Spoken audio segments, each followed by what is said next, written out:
আসসালামু আলাইকুম। দেখুন বন্ধুরা, আমার বাজরিগির পাখি, এটি হচ্ছে এক জোড়া পাখি, একটি সাদা, একটি হচ্ছে টিয়া কালারের। তো পাখিগুলো মাশাআল্লাহ অত্যন্ত সুন্দর এবং চমৎকার। তো এই পাখিগুলো যারা আপনারা লালন পালন করেন অবশ্যই আমাদের ভিডিও কমেন্টে জানাবেন। আর এটি আমার হচ্ছে জোড়া মিলানো, মেল এবং ফিমেল দুটি আছে এক জোড়া।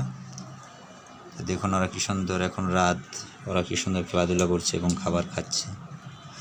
তো আমার অনেক দিনের ইচ্ছে ছিল আমি এই পাখিগুলো পালবো। তো অন্যান্য পাখির যে যে খাবার খায় বা টয়লেট করে, এই পাখিগুলোর পায়খানাতে অনেক দুর্গন্ধ, কিন্তু এই পাখিগুলো আপনারা যখন লালন পালন করবেন দেখবেন এগুলো খুবই ভালো পাখিগুলো। এটিতে লালন পালন করলে এগুলোর পায়খানাতে বা পেশাবে কোনো দুর্গন্ধ নেই বা ময়লার কোনো গন্ধ নেই। এটি আপনারা স্বাচ্ছন্দ্যে খুবই এটি আপনারা লালন পালন করতে পারেন।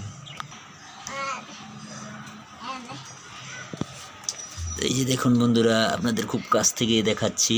তো আমি কিছুক্ষণ আগে গাছ থেকে পুঁই শাকের পাতা পারলাম, পেরে ওদেরকে দিয়েছি। তো ওরা কলমি শাক এবং হেঁচি শাক, তারপরে সজনা পাতা, এগুলো খুবই পছন্দ করে। আর এমনিতে পাখির খাবার পাওয়া যায় দোকানেতে, সেই খাবারগুলো আপনারা কিনে দিতে পারেন। এগুলো 80 থেকে 100 টাকা কেজি ধানের কুড়া রয়েছে, সাথে আছে সূর্যমুখীর বীজ, সূর্যমুখী ফুলের যে বীজ থাকে না, সেই বীজগুলো পাবেন, ধানের কুড়ো এবং সরিষা দানা অনেক ধরনের। সাথে পানি দিয়েছি।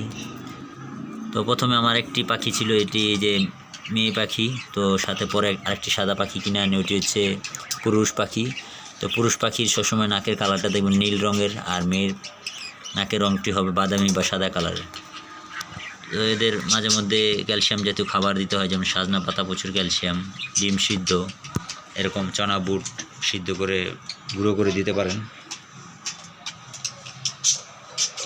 আর কারা কারা এই পাখিগুলো আপনারা লালন পালন করেন অবশ্যই কমেন্টে জানাবেন। আর ভিডিওটি ভালো লাগলে লাইক কমেন্ট শেয়ার করবেন। আর ইউটিউবে যদি ভিডিওটি দেখে থাকেন অবশ্যই সাবস্ক্রাইব করতে বলবেন না।